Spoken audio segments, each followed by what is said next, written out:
A finished mosaic always looks so incredibly complex, right?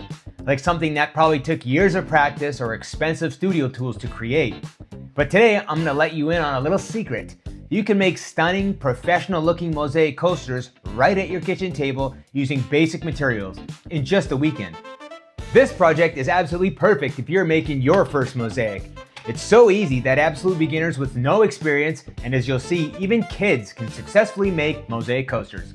The best part is you can choose your own pattern, create your own designs, and using these pre-cut tiles, you can keep it ultra simple and make fun geometric patterns.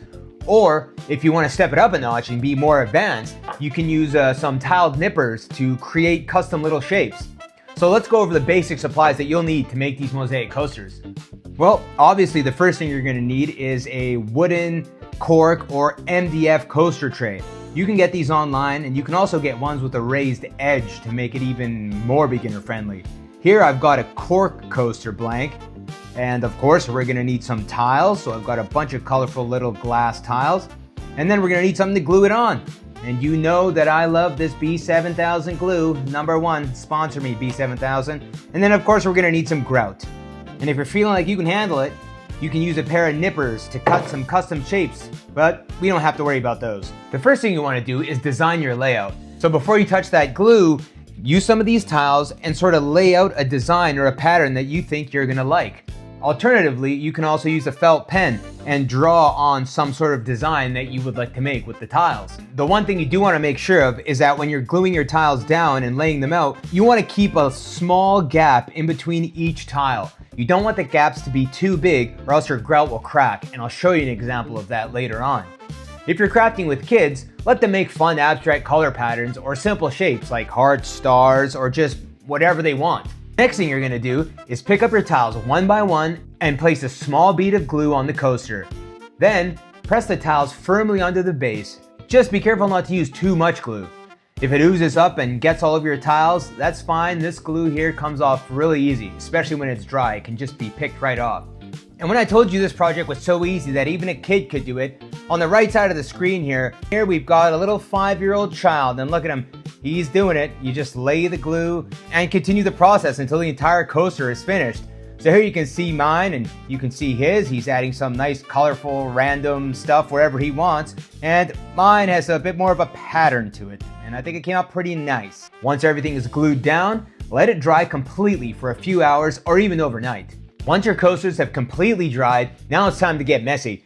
You can put on some gloves and mix your grout according to the package, or until it looks nice and thick like peanut butter. Scoop up a small amount of grout and spread it firmly across the coaster, pressing it deeply into the cracks between the tiles, and make sure the gaps are completely filled to the top. This step here is super simple. You can see even a 5-year-old can do it. Once you let the grout set for 10 to 15 minutes, use a damp sponge, not soaking wet, and gently wipe the excess grout off the face of the tiles in a circular motion. This helps push the grout down into the gaps and also removes the excess from the top of the piece. Rinse your sponge frequently and take your time on this step. Once you've cleaned off most of the grout, you want to set your coasters aside and let them dry completely. You can leave it overnight or for a few hours.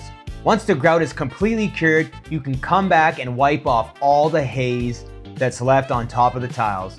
I had mentioned before that you want to make sure your gaps stay nice and tight, because if you see here, the gaps were pretty big, and when the grout dries, it leaves these cracks behind.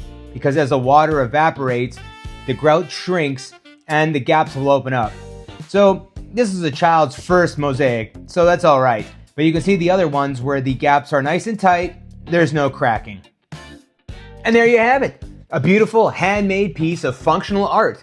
Once the grout's completely cured, you can put grout sealer or Mod Podge on top of the grout to make it waterproof against your morning cups of coffee. So whether you're making these as a fun weekend family activity with your kids or pushing the limits with complex, intricate designs, the process is exactly the same. Design, glue, grout, and revealed. If you enjoyed this beginner-friendly tutorial, make sure to give this video a thumbs up and subscribe to the channel for more creative ideas. And drop a comment below if you have any other design ideas or projects you'd like me to try. I really hope you'll give these mosaic coasters a try. This is something super easy you can do, and it's something you can use every single day. I'll leave the links for all the tools, tiles, and coaster blanks in the description below if you decide you want to make some mosaic coasters. I hope you enjoyed this super beginner-friendly mosaic tutorial, and I'll see you again next week for another beginner-friendly mosaic tutorial. Take care.